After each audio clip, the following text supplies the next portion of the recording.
What up, y'all? I am Q Parker, and I just jumped off the porch with Dirty Glove Bastard. Stay right here. In the driveway, flowers when you step out. Got your glass of champagne, wondering what this. Yes, sir. All right, y'all. We got Q Parker, founding member of the legendary group 112, jumping off the porch with us today. What's up, bro? Man, how are you, man? How are you? I'm happy to be here. Yes, sir. I'm feeling great, bro. I ain't got no complaints for real. None, don't complain. Come on now. Don't nobody want to hear it. We ain't gonna do that, nah.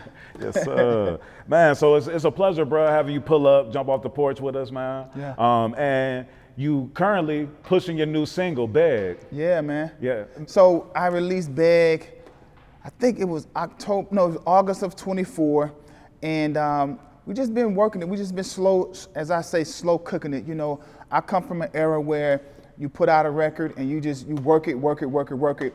Because I want people to fall in love with it. And I understand that, you know, today's industry moves a little bit faster and it moves a lot quicker, but I'm still committed to the way that I was raised in this game, man. And, you know, when I come into your cities, I want you to have spent some time with my songs. And so that's why we're not in a rush, but we are getting ready to release the second single. Okay. It's a record called Keep On Loving. Okay, that's what's up, man. And the visual, super dope, getting a lot of great feedback. Yeah. And one of the biggest comments that I've seen, you know, is people just saying like, man, finally, you know, real R&B is back, you know, where a man is singing and professing, you know, his love for his lady. Yeah, I mean, that's the way that I was raised in this game, you know, and I'm not just saying this because he's sitting right behind you, man, but big shout out to K Wells, Courtney Seals, even Puff, man, and Tim and Bob, you know, those type of guys, they really taught us a lot as it relates to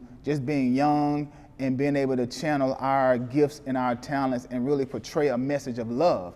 And even as I've gotten older, I've experienced the highs and the lows of love and relationships, and I'm just connected to that particular style of music. No disrespect to anybody else's delivery, but whenever you see Q Parker, man, I'm a representative of all areas and all aspects of love. Nah, for sure. I mean, that aspect is definitely missing and much needed because, I mean, aside from, you know, having fun, pulling the chick, you know, doing whatever, like we still need love like that. Absolutely. That's so important. We can't survive without love, man. You know, it's something that that we all need. As they say, the world needs love. And I'm just one of the many contributors to make sure love stays on the forefront of people's hearts and their minds. And like I said, anytime you see Q Parker, you come to one of my shows or any event that I am a part of, love is gonna always be at the center of it because that's just how I was raised. Right. And when I talk to different women, you know, they always say like, I miss that. I need that love where a man is, you know, singing in the rain, Yeah. and, you know what I mean? And yeah, reaching out to the air, you know, all that. And you brought all of that energy, you know, to the visual. Yeah. You know what I mean, I had to, you know, man, I learned a lot just being in 112. And I love that my journey, I had three brothers to go along this journey with me because not only was I singing about my own personal experiences of love, life, and relationships, but I had three other guys that could also, we would have our sessions where we would just talk about things, and so I was learning things on the fly just by listening to their situations. And so I committed that, you know, anytime I wrote or anytime I created music, it would come from an authentic place. And I've experienced the highs and the lows, the peaks and valleys of love. And so anytime I have an opportunity to be creative, I translate, you know, those experiences into my music. Word, man, that's what's up, man. And you from Atlanta, from the South Side? Exactly, man. I'm from Atlanta, born and raised. I'm a Grady baby, one of the few native Atlantans still walking around here. I grew up in Thomasville, right off of Boulevard. And yeah, man, anytime I can represent for my city, it's just something that I'm proud to represent Atlanta. Word. And I know we just have 404 Day. Yeah. And, you know, you just see like that Atlanta pride, you know what I'm saying? Like not the pride of being from Atlanta. Yeah. And, you know what I mean? What would you say is, you know, one of your favorite aspects or one of your favorite parts of being from Atlanta? Man, I love everything about Atlanta. I love everything about it. I love the culture. I love the diversity. I love the fact that we influence everything and everybody. Every other city says they like to claim that their city influences everybody else, but we can legitly say Atlanta influences everybody, man, from the business sector to entertainment, to athletics, to the culture, to swag, man, to just the way we walk, talk, and just put that shit on, man. Yeah. Like we the trendsetters, and I love everywhere I go, people are trying to emulate something that they've seen or heard from Atlanta, and to be a native of Atlanta and contributed to those trend-setting things is something that I also wear with pride. Right. Nah, that's what's up. You know, growing up, like what type of kid were you? Wow. What were you into? Growing up, I was into sports heavily, but music was something that I fell in love with even at a young age. And so my parents, once they identified my love for music, they made sure that I stayed connected to things that would nurture my gifts, whether that was the church choir, elementary school chorus, and trying out for all city choir, all state choir, governor's honors program, the honor chorus. And so I wasn't really a troublemaker because my mom didn't allow that. You know, I grew up Kojic, and so we were at church all day, every day. So it shielded me from getting involved in the things that were going on in my neighborhood.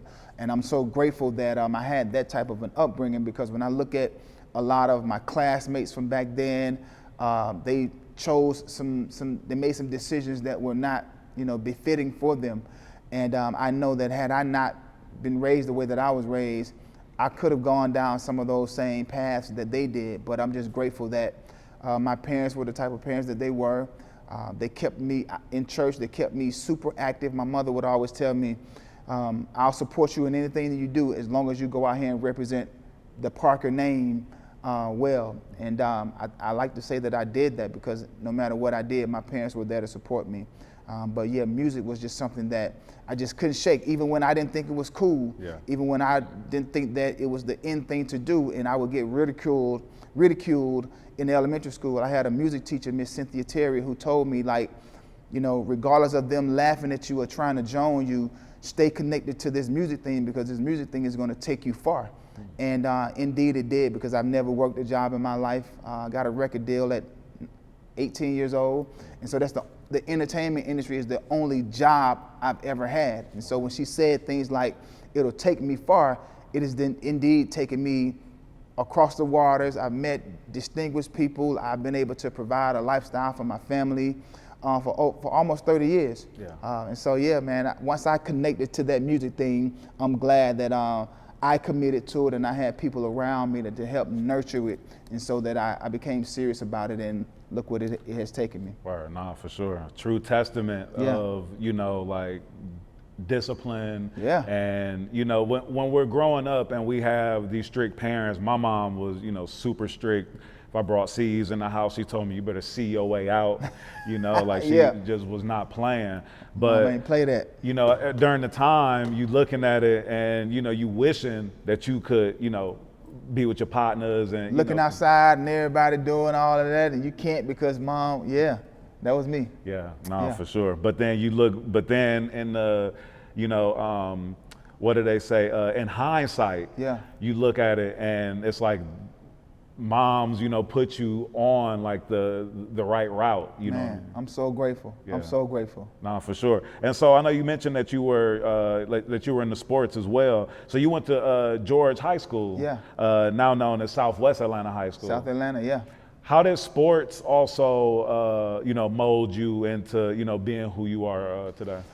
I think given the opportunity, I think every individual should have some type of dealing with athletics and sports, because there's certain life lessons that you learn in sports that'll go with you forever and ever. Words like teamwork, sportsmanship, brotherhood, the locker room, if I commit to my responsibility and you commit to yours, we'll get to the end zone. And so that way, when we score a touchdown, we all celebrate because I've done my job and you've done your job. But in some sports, I can't just do my job by myself. I need my brother or my teammate. And so because I played sports, when I became a member of 112, I was already in the mindset of teamwork, brotherhood. Let me focus on my responsibility and my role while you focus on yours. And I think that's one of the things that made 112 so successful, because we all individually understood what our role was. No one was trying to step on the other person's toes or even in their lane. And I believe I was able to do that so seamlessly because I played sports and I understood that I need to depend on my brother, but also give him the space to learn, grow, perfect his particular craft. And once we both do that, we'll now can achieve some success. Yeah, there's no I in team. Nah, man. Can you talk about Coach CC? Man, and what he meant to you? Man, the legendary Calvin CC Monk Jones. He's just a legend in Atlanta, I would like to say. Definitely for George High School. If you can't mention George High School without mentioning Coach CC. Man, he was a father figure. He was a mentor.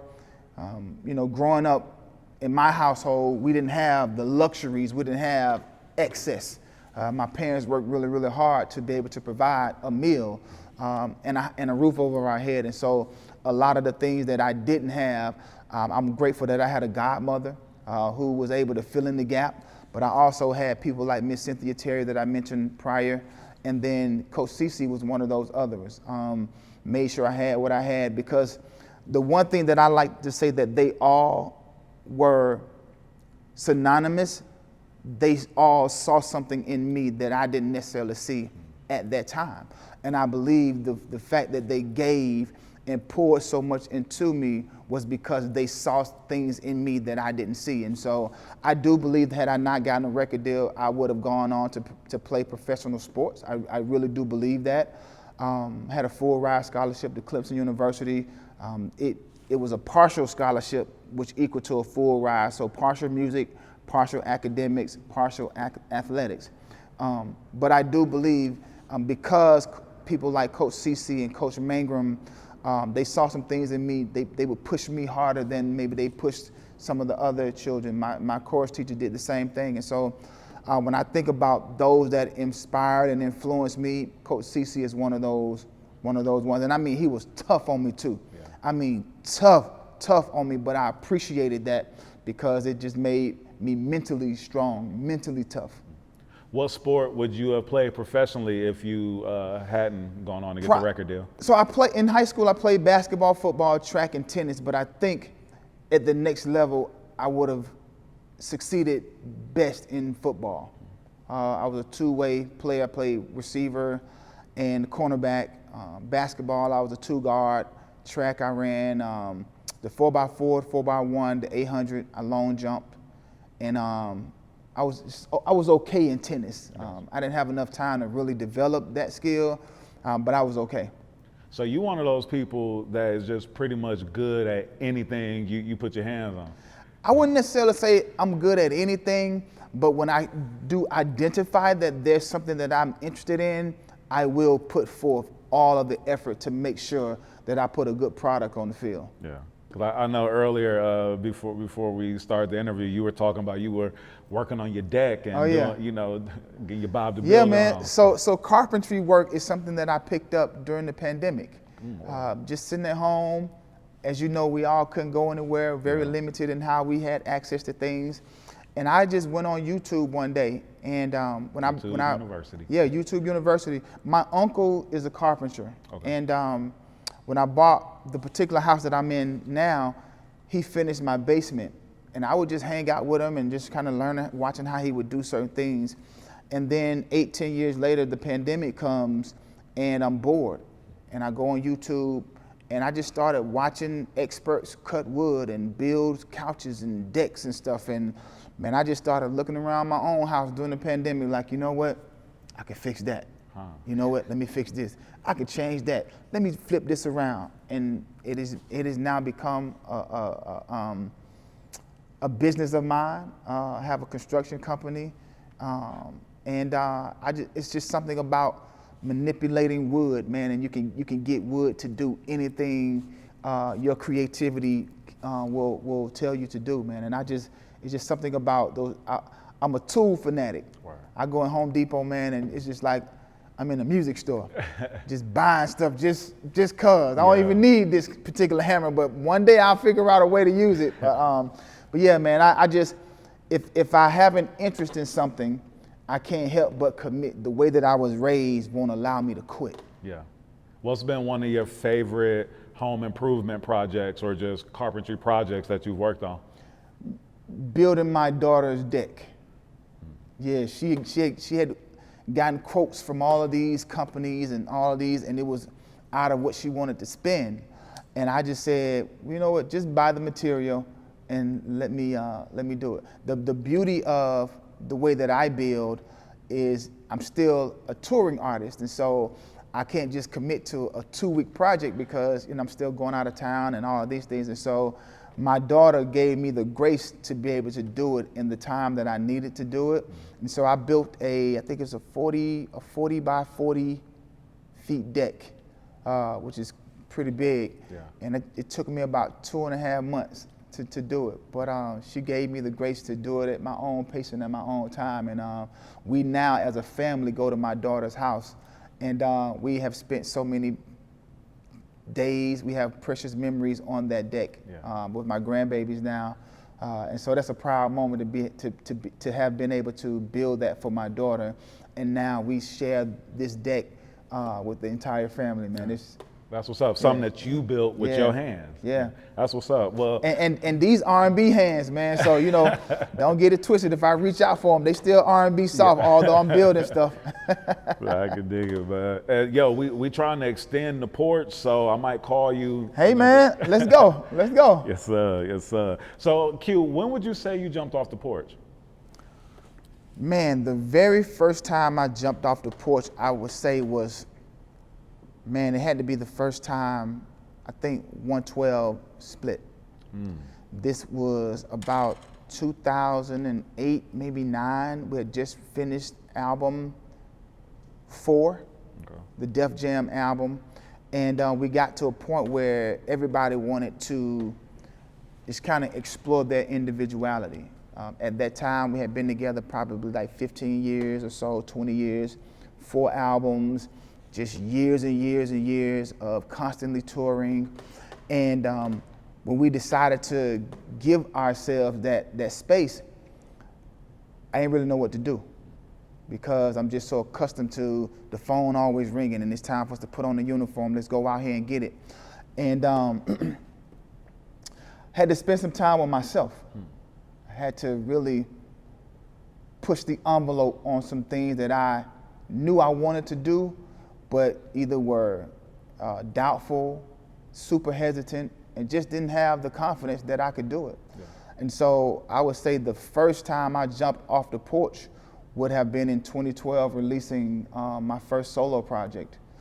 I didn't really think that I was even capable because I say in 112, I was probably the last of the 4 of us to really get it and understand what my superpower and how integral my contribution to 112 was. When I look at Mike, Slim, and Duran, I think they were always steps ahead of me. And I believe that was because of just the way that I was raised in the church. I didn't really listen to R&B. I couldn't listen to R&B a lot. And so my approach to R&B wasn't as strong as theirs. And so I had to play catch up a lot. And so just spending that time with myself in 2012, I was able to identify what my superpower was. And to get to the finish line, it was the most proudest I had been in years to know that I pushed myself enough to not only start a solo project, but it got to the finish line. It was a great body of work. to see the fans respond to it the way that they did, and they still do. But me jumping off the porch that season in my life did a lot just for my confidence, and I knew that it would make me even a better group member. The fact that I had spent this individual time with myself, pushing and just discovering these things about me that I probably never would have discovered had we continued in that season being 112. How difficult is it being a founding member of such a legendary group? And I'm sure your muscle memory is, being in this group and you guys, we were just talking about sports in the locker room, the camaraderie, that you just have with the other members in the group. How difficult, is it when you, put your life, your blood, sweat, and tears into something and then have to come to terms with reality that this is ending? Yeah. I mean, you keep living long enough, man, life gonna teach you some amazing lessons. But adversity builds character. Absolutely. I believe that how would you ever know what you're made of if you don't deal with some hardships? And life is gonna life. And that could be a good thing and a bad thing. People always say, man, life be life, and as if it's only from the negative perspective, but life be life and in good ways too. But to just be able to have to come to that realization, I'm a super optimistic guy. If you ask anybody about me, man, it's very hard for me to get down on myself, depressed or worried or any stressed about. I just don't deal with stress, man. And so I look at life as what it is. If life gonna throw me lemons, man, I'm gonna try my best to make some lemonade out of it. I'm gonna do my best to make the best of every situation. And so when those seasons came and I had to pivot, I didn't look at it as a negative, man. I just was like, this is where I am in this part of my life, and I have to continue putting one foot in front of the other, because as long as I can continue to put one foot in front of the other, I'm gonna make progress. And if I consistently do that, it makes me go back to the model that I live by, which is regimen plus consistency equals results. If I establish a solid regimen and I'm consistent in that regimen, only results are going to come out of it. And so that's just the way I approach life. No matter what happens right now in this hour, if something happened that I had to pivot, I'm not going to stress about it. I'm not going to worry about it. I'm just going to create a new regimen, consistently do that, and I'm expecting results. How long was that time of finding yourself before you were able to, pick back up and, really get back into the groove of things and start your solo career? It took a minute, man, because as you said, at that time, I'm accustomed to looking to my right and my left and saying Mike, Slim, and Duran. And I had mastered. So when you're in a group as equally talented as 112, right? Nobody is pulling up the rear. Everybody is showing up, carrying their weight. But when you understand that I have a lane that I have to perfect, it's only 100% of this project, this puzzle, this video, whatever. And so we all had to learn to master our own 25% so that it would equal the 100%. Well, for years, I had just mastered outputting 25% because that's all I had to contribute to the success of our machine. But what it did, man, it left years of 75% over to the side that was just needed some attention. And so during that moment of me discovering myself, I had to go and sit with those years of 75%. And when I did identify those and start to uncover and discover and all of those things, I now, present day, can walk around willing to output 100% Q Parker. But initially it was just tough because from 18, and at that point I was probably in my early 30s, man, I've been accustomed to just doing my part. And I had mastered my 25%. But I'm really glad that I had that season because, as I said, I now can output 100%, and that's as Q Parker, And that's now also, whenever there is a reunion or a reconcile or whatever of 112, I now can give 100% Q Parker because I've now spent this time with myself. Word. And in 2015, you guys reunited at the BET Awards, performing at the Bad Boy reunion concert. What was that like, you know, during that time? And what even brought you guys together, made the decision to come back together? You can't pass up an opportunity, man, to be of something that's legendary. You know, being a part of Bad Boy was, man, it was a ride. I mean, it was the best situation for 112. Being from Atlanta, yeah, we wanted to sign with So Def. Yeah, we wanted LaFace and the Dungeon Family and all of the Atlanta-based record companies. However, that wasn't in our cards. Our cards were to go to Puffy and sign with a New York-based Bad Boy Entertainment. And to be honest with you, man, the sauce that Bad Boy put on 112 and the sauce that 112 lended to Bad Boy was a perfect match. Because we were just some ballads. All we wanted to do was just sing some gospel songs and some R&B songs and sing for some girls. But Puff and Bad Boy introduced us to this hip hop feel. And when you now think about the legacy of 112 is hip hop and R&B. I think we helped coin that phrase, blending hip hop and R&B to where it became a genre. And so when you have an opportunity to reunite with not only Puffy, but all of our Bad Boy fam, whether that was direct proper Bad Boy, Faith, Total, Carl, the Locks, I know I'm missing somebody, but then even the extended family, Junior Mafia and Lil Kim and all of that's legacy, man. That's once in a lifetime. I don't think there's ever been a tour that could top 2.5 hours of just non-stop 10-year era of just hit after hit after hit after hit. And so I think that was a no-brainer, man, when we got that phone call to be a part, because we was already a part of the No Way Out tour, which was in 99, 98, Bad, which one? 99, No Way Out. And then here we come back in 2015 to do the Bad Boy family reunion. Yeah. Man, people still talking about that tour. No, for sure. And y'all song, Only You, that introduced the world to a young Mase. Yeah. You know, when you guys were working together in the studio, did you guys know that Mase was gonna, you know, turn into the superstar that he did?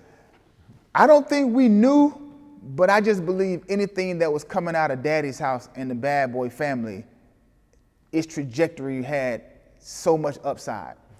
Because during that time, man, we just couldn't miss. And so maybe we didn't know that Mase would be Mase, but if you look at how masterful Puffy was, he would use the current hot artist to introduce the new artist. So when you think about it, Big introduced 112. Big also introduced Total. Yep. 112 introduced Mase.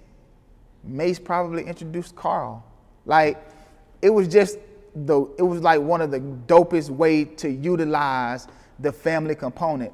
But man, when you think about the remix of Only You, 112, Big, and Mase, it's a classic. And that record, man, now is almost 30 years old.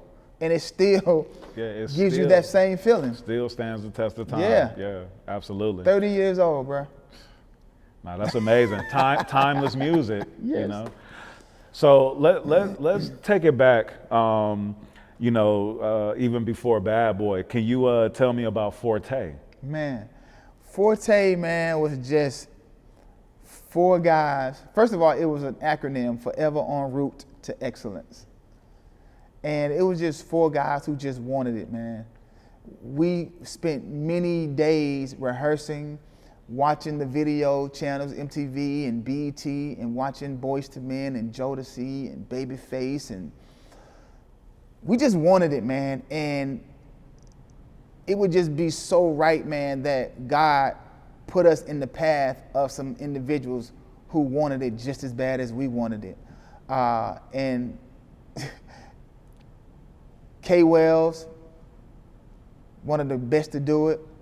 Courtney Sales, one of the best to do it. Shout out to Bear. Dallas Austin, Tim and Bob, and that whole dark camp from Tim and Bob, Arnold Hennings, Mario Skeeter Winans. I even think Jazzy Faye may have been there back in them days.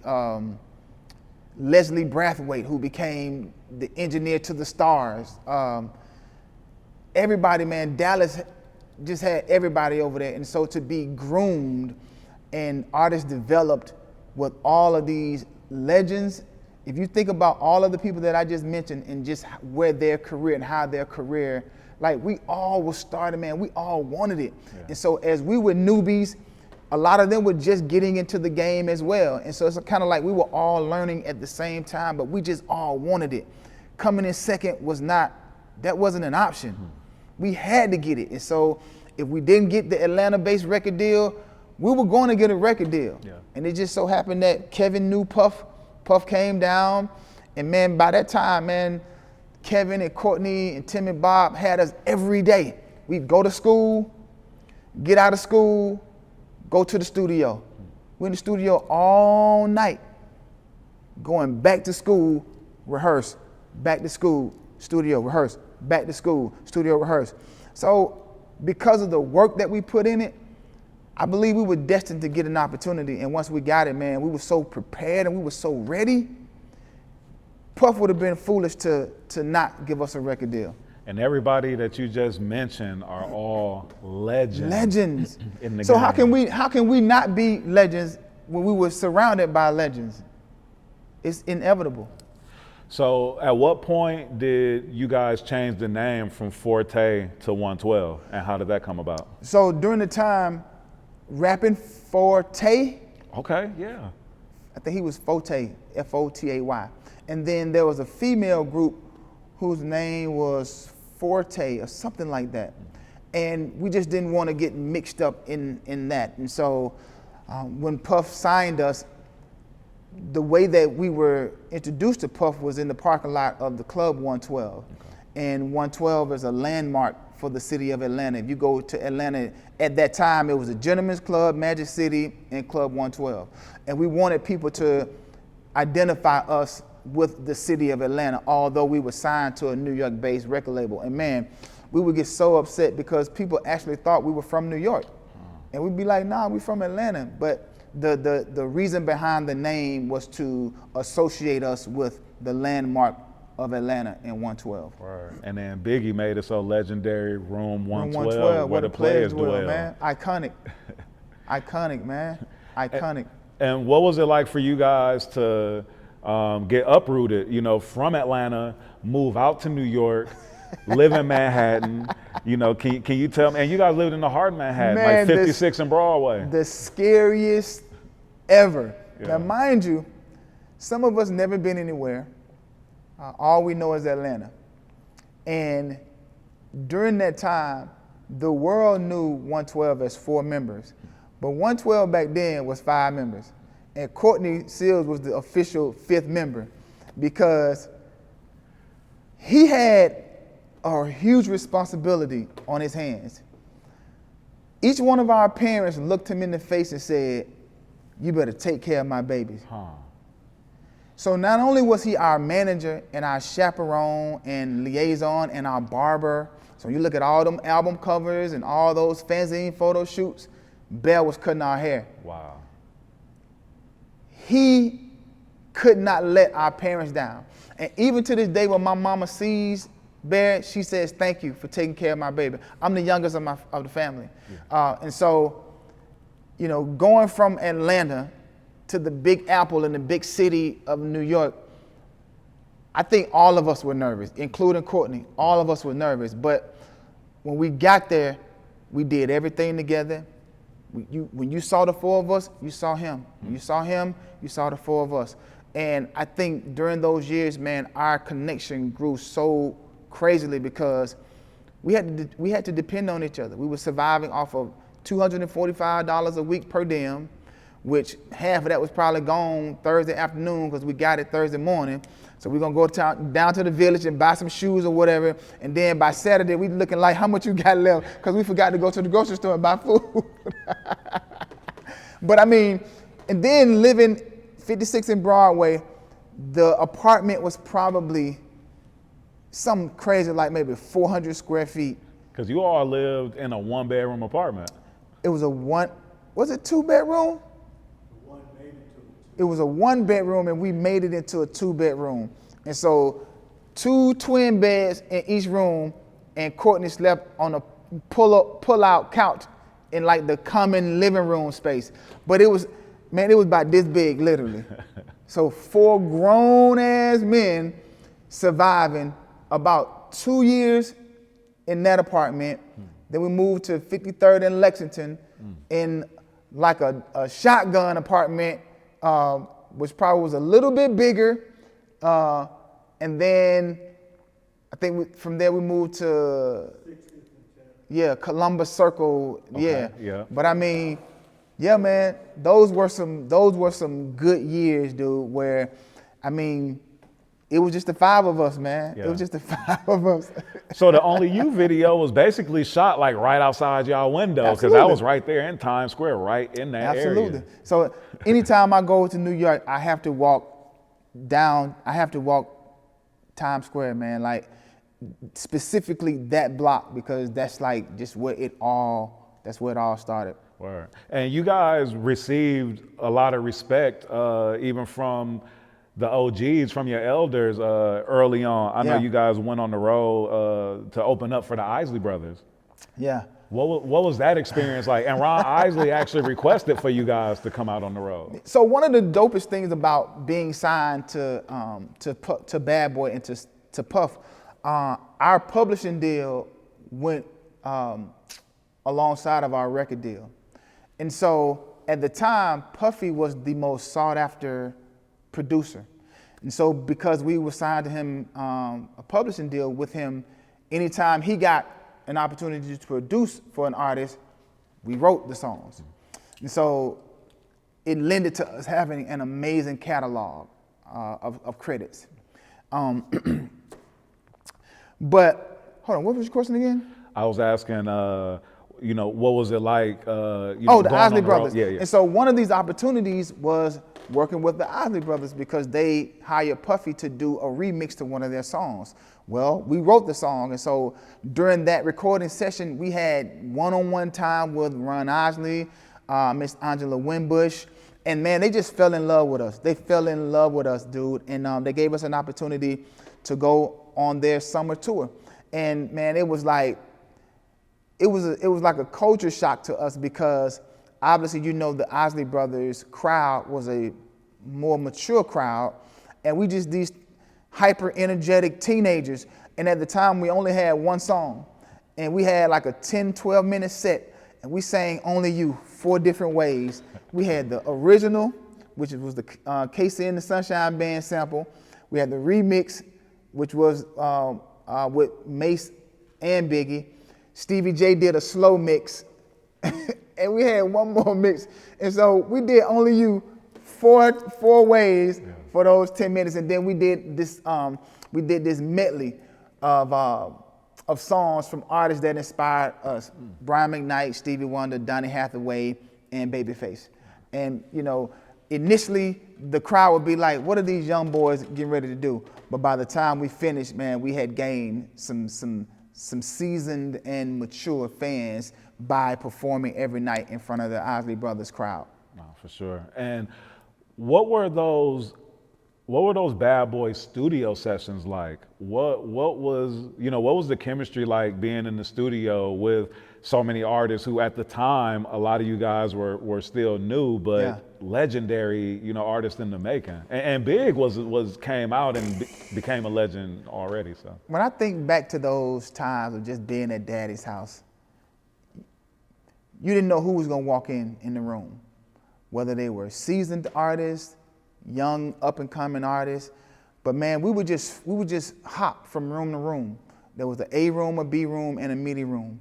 And many of the songs were created just by somebody walking in a session and they saying, yo, jump on this, put a verse on this, sing the backgrounds on this, put a hook on this, yo, put 16 on this. And you all would hear it, the public would hear it as if it was this well orchestrated, my manager called your manager and how much you, man, it was not even that. It was literally, you just walk in the room, you hear something you like, you jumped on it. Just that simple. Yeah, word. No, that's dope. That's dope. And you guys, even though you worked with prolific writers like Tim and Bob, Dallas Austin, you guys were also writers yourselves and were writing a lot of your own material as well. Absolutely. That's one of the things that attracted us to Puff. He knew that we were a self-contained unit. We were all vocalists.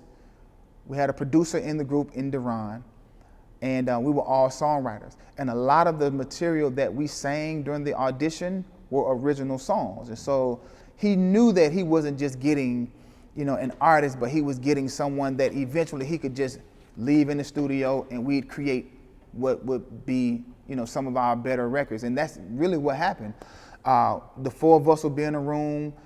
Back then it would be Pooh Bear, who has gone on to become this amazing songwriter. Courtney co-wrote some songs. Kevin co-wrote some songs with us. Man, we've had some great songs that were orchestrated and written by ourselves. And even sometimes we would go to Nashville and spend 2 or 3 months isolated from our personal worlds just to go and create these compositions. And it started out with Puff kind of micromanaging us, but after a while, he knew he could take his hands off of us. And some of our most popular records came from within our own infrastructure, whether it was just the four of us or the four of us, Courtney, Al Jamal, Pooh Bear. Yeah. Right. And, being signed to the label, like, was it more work or relationships?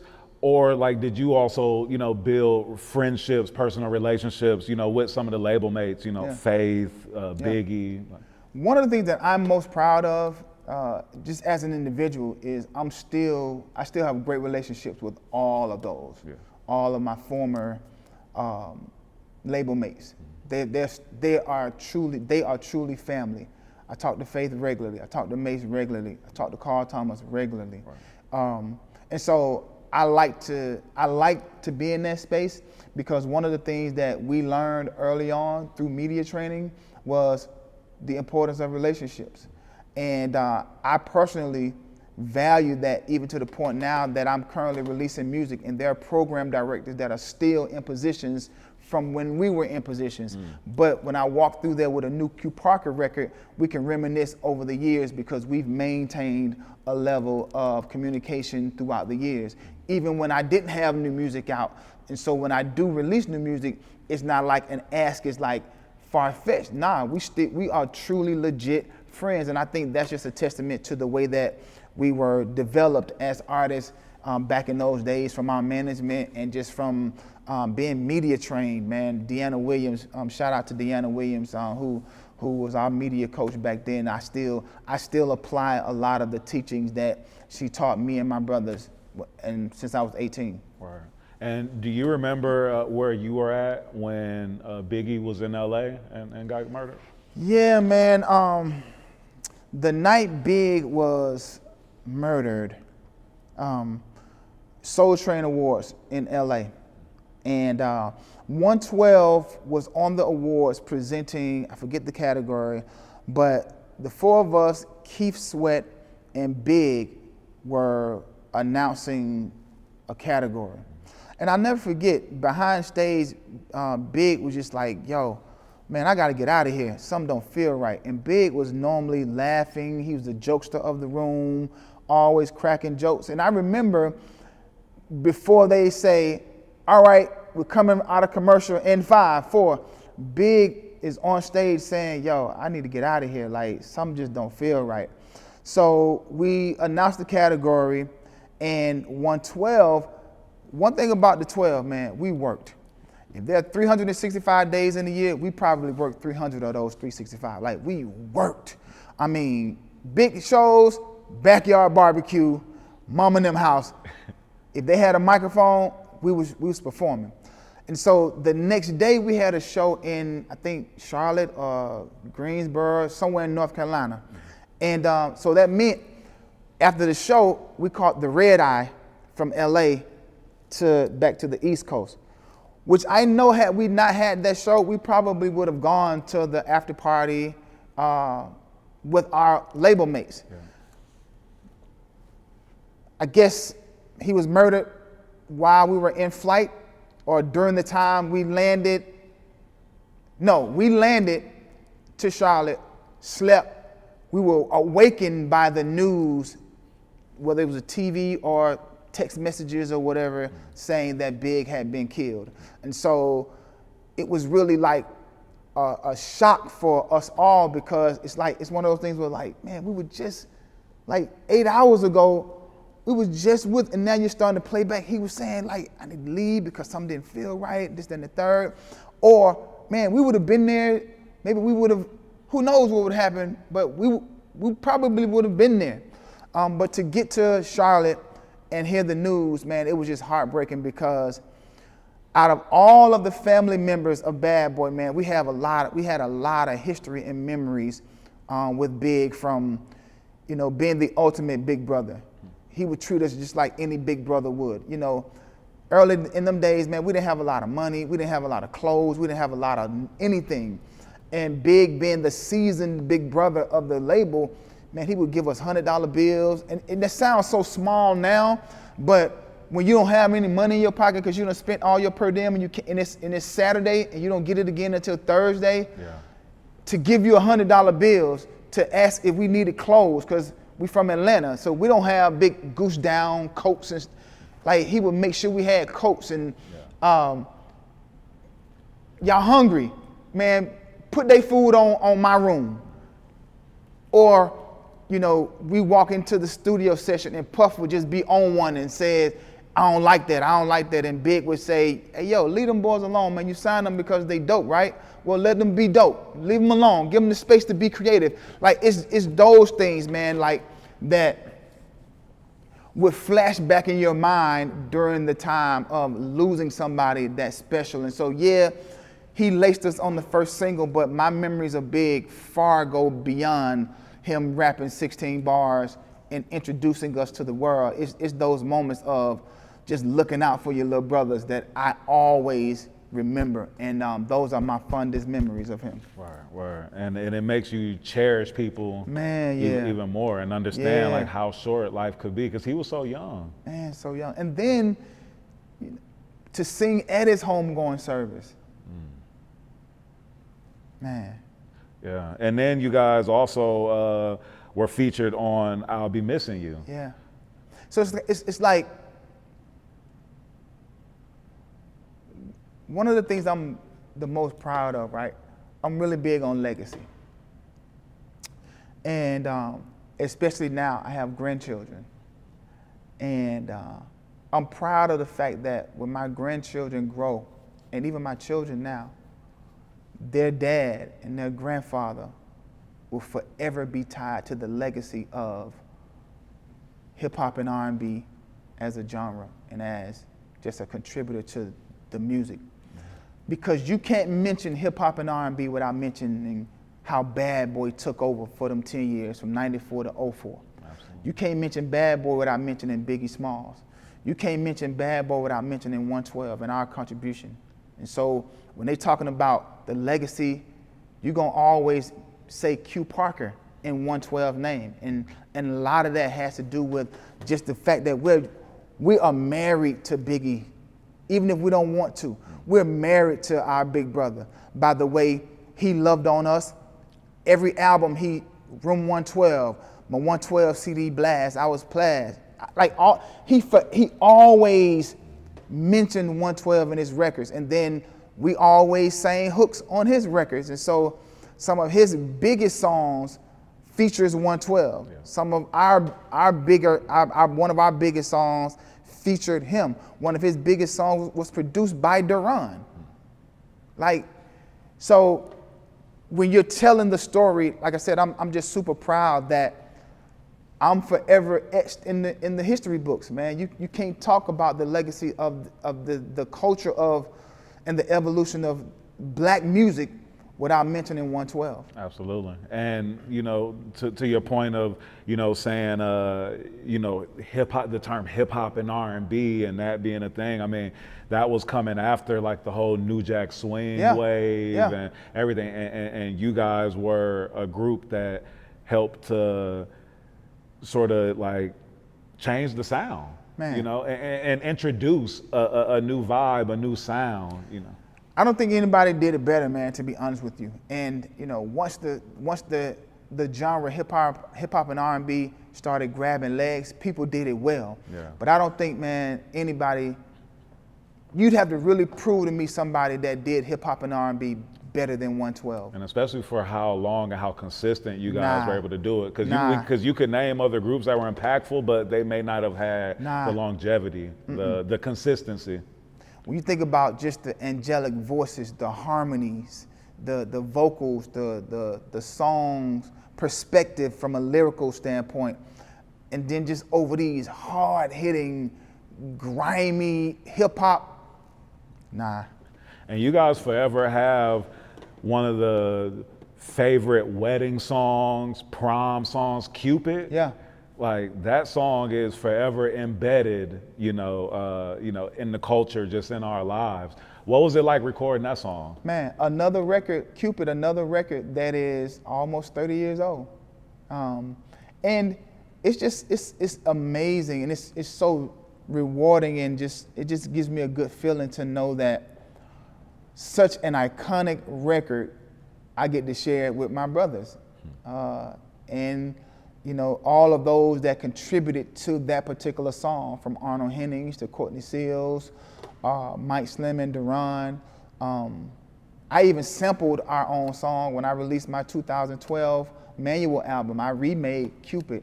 And it's just one of those songs that it's never gonna die. And so when I'm long gone, my grandchildren will be able to talk about songs like Cupid and Only You and all of the catalog records, man, that people have loved for 112 all of these years. And you guys being known for doing ballads, you guys even, you know, Dance for Me. Yeah. That was a whole new vibe, a whole different vibe, more energy. You know what I mean?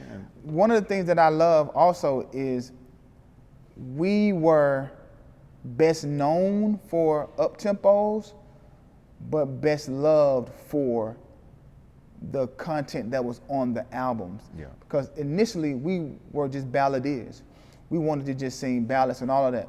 But I'm glad that Puffy introduced hip hop to us, because it just made us stand out from the other R&B groups that was out at the time. And there was a lot of them out at that time. And so super grateful that he had the vision to see something different in us. And then it's also blessed, man, that we had Slim in the group. Because Slim's voice was just so unique that it allowed us to cut through all of the traffic from Drew Hill and Jagged Edge and Next and Blackstreet. The moment you heard Slim's voice, you was able to identify that that's 112. And so just super grateful, man, that we had those types of components that made us kind of cut through the traffic of the R&B groups. No, for sure. Another legendary artist that was on Bad Boy, Lil Kim. Yeah. What was it like working with her, the Queen Bee? So Kim wasn't directly proper signed to Bad Boy. She was Atlantic, I think. Yeah. Undiz. Yeah. And so, but because of the family extended far beyond just those that were properly signed to Bad Boy. When you talk about Junior Mafia, Lil Kim, like they were like the cousins of the family. But when we all had the cookout, man, everybody it's just all love. Yeah. And so we even had Lil Kim on one of our records. So just, again, that just goes to show you how somebody just pop up in the studio, they just jump on the record. And then we all know, you know, Puffy being, you know, heavily in the news right now, being in jail, you know, for these allegations. You know, what comes to your mind when you hear all of these things, you know, about him? Well, first and foremost, man, you know, I don't condone violence in any way. I just don't. I have a granddaughter, I have a daughter, a wife, sisters, mama. So that part, I don't condone that. But I can compartmentalize things. And so when I think about Puffy, Sean, Diddy, Love, or whatever, the first thing I think about is I love him. And I even say to the camera, man, if you ever see this, man, I love you. That man changed my life. Gave me an opportunity with my brothers, man, to impact the world the world musically. And so it's easy to jump on the bandwagon, and you know, we have a thing where we on this cancel culture and all of that. But I just believe, man, as men, especially black men, we gotta love each other through. You know, nobody wants to be canceled. No man wants to be on an island by himself, because then depression, suicide, and all those things set in. And we can't afford for another black man to be outed prematurely. He's somebody's dad, he's somebody's son. And so you ain't gonna get Q Parker to condemn and bash and all of that kind of stuff. I won't, but I will tell my brother, I love you, and if you need me, I'm here to support you. Let's get you whatever help that you may need. If you need some help, and I'll walk with you. I'll hold your hand as tight as you want me to hold it, or as loose as you need me to hold it. But I'm just not the guy, man, because I'm forever grateful. He changed my life. Yeah. Q, what would you say is one of the biggest life lessons that you've learned? One of the biggest life lessons, man, is to understand grace. Grace, man, forgiveness. I just say, man, if you keep living, man, you're gonna have to deal with these two words in some form, shape. You're gonna have to ask for forgiveness, or ask for grace, or extend forgiveness and extend grace. Those are two words, man, that I keep with me close, because none of us are perfect. Yeah, we get upset, want to not deal with somebody, and as they say, I know where to place them and all that kind of stuff. But at the end of the day, man, for the betterment of situations and circumstances, I believe that you always keep room for grace to do what grace does. For true forgiveness to do what true forgiveness really, really does. And so I would say those are the biggest. I don't know if I would even say they're lessons. They're just words that I have a great relationship with. And I keep them so close that I'm ready to issue those two words when necessary and when needed. All right. And when you mention the other members of 112, you know, I hear you speaking, you know, everybody in such a positive light. Absolutely. Does it ever bother you that other members continue to use the name 112 without it being, you know, the full collective? Well, people have reasons. And I'm not here to say that your reason isn't justified, and because we're all out here surviving, we all have responsibilities, we all have things that are priorities to us. Do I like the fact that the brand is being represented and it's not the four of us? No, I don't. Which is why, you know, I'm still hopeful that a reconcile and all of those things will happen soon, because I think the world needs it and wants it. And to be honest with you, man, I think we want it and need it. As much as I love doing what I do as Q Parker and the solo journey and all of that, I love it. Don't get me wrong, I love it. But I do feel like there's still parts of the story of 112 that is yet to be seen. And it can only be told authentically when it's Q, Mike, Slim, and Duran. I can do that. What can you tell us about the Q Parker Legacy Foundation? Because you've been doing a lot of work in the community. Q Parker Legacy Foundation was established in 2016, and it's just my way of giving back to the city that's given so much to me. Without this city, man, pouring and watering me as a soil, I wouldn't have sprouted up the way that I did. And so I think that it's only mandatory that I give back to the city that has given so much to me. And so in creating the foundation, our targets are senior citizens and children. And so our programming throughout the year totally targets and addresses the issues and just give opportunities to those two demographics. With the senior citizens, the programming can stem from just spending time with the elderly, doing things like aerobics classes, musical bingo, karaoke, just spending time with them, being able to wisdom share with them throughout the year. And then with the children, and so with the children, man, it's just really focusing on those that aspire to be in the entertainment industry by way of a 2-week high intense annual summer camp. And in the summer camp, the focuses are business 101. It is songwriting, production, introduction to orchestra, staging, and vocal coaching.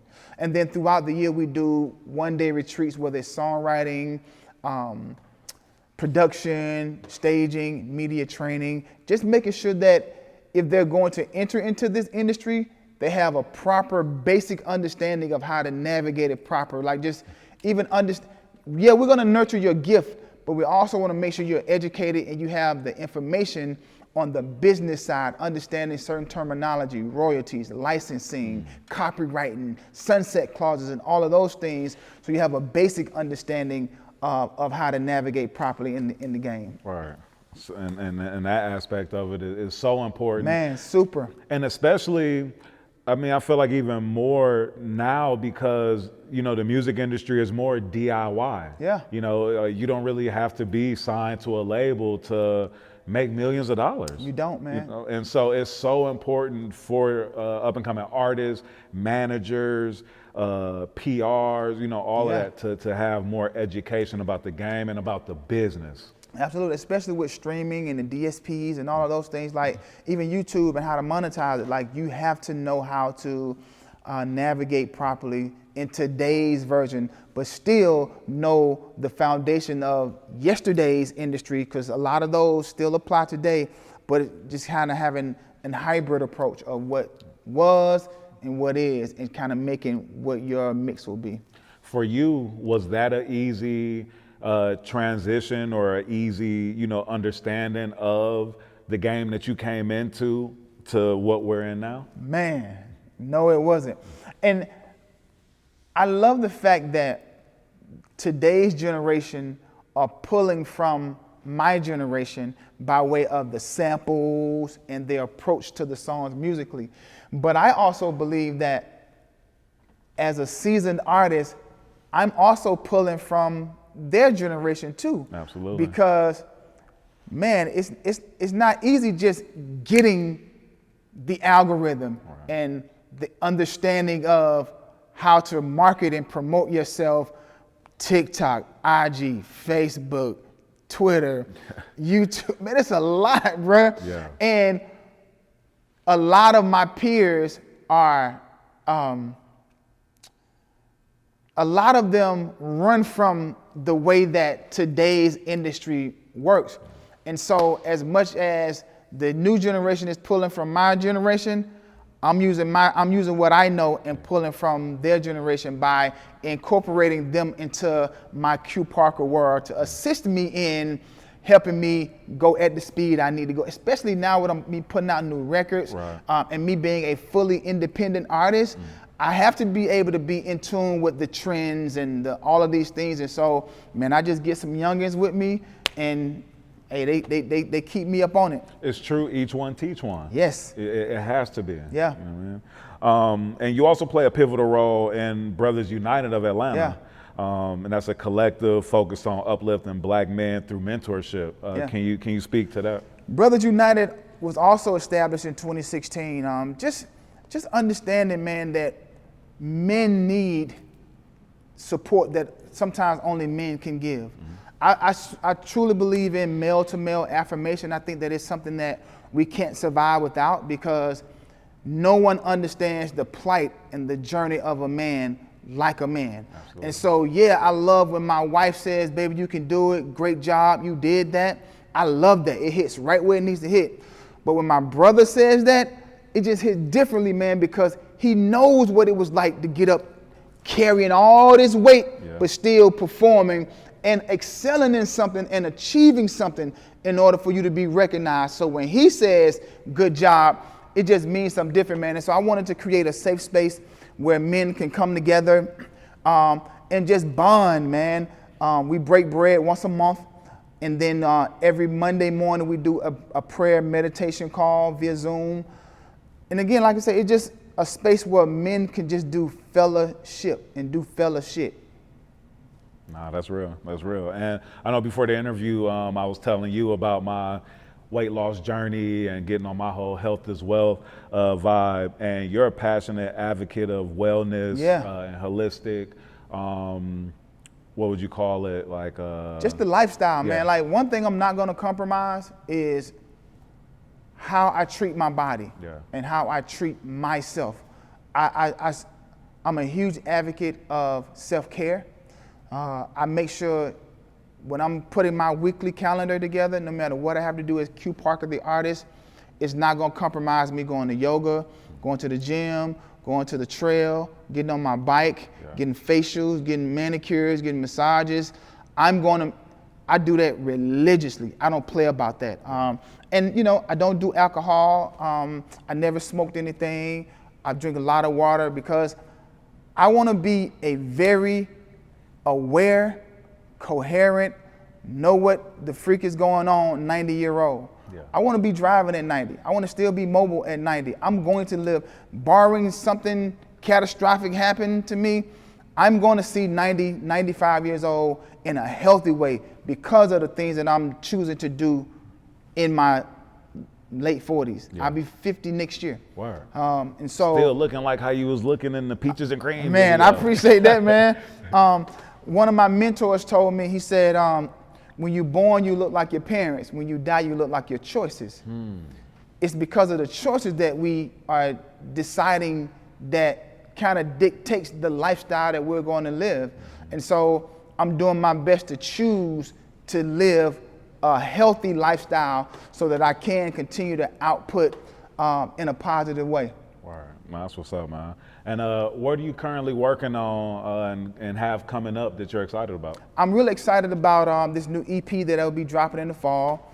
Beg, my first single, did amazing. I'm so grateful for radio, to the fans, for just receiving the record. I hadn't put out any music as Q Parker since 2012, so 12 years of me just trying to figure out where can I occupy space. And Beg was a top 5 record at Urban Radio, which was amazing to me. It's the highest I've ever done as a solo artist. And so now I'm getting ready to release the second single. It's a song called Keep On Loving, produced by Ghost the Kid, co-written by myself and Rico Love. So yeah, excited about that one. Yes, sir. That's what's up, bro. And you got any shout outs you want to give? Man, just to everybody, man, I'm just so grateful. I love life. I love people. I'm a people person. Anybody that has contributed to my growth and development, I want to say thank you. Miss Terry, Courtney, K. Wells, Puffy, Dallas, Arnold, Leslie. I know I'm forgetting some people, Skeeter, Stevie J, J Dubs, man. Kenny Hicks, our vocal coach from back in the day, Deanna Williams, our media training, everybody at Bad Boy, everybody at Arista. Just if I've had spent some time with you, you've contributed to the man that you're watching today, and I just want to say thank you. But then finally, man, to my brothers, man, Mike, Slim, and Duran. Man, I love y'all, I miss y'all, and we still got work to do, man. But until then, man, keep shining, man, because you're a superstar. Yes, sir. Appreciate you, Q, pulling up, jumping off the porch. Ain't afraid to get down on my knees. And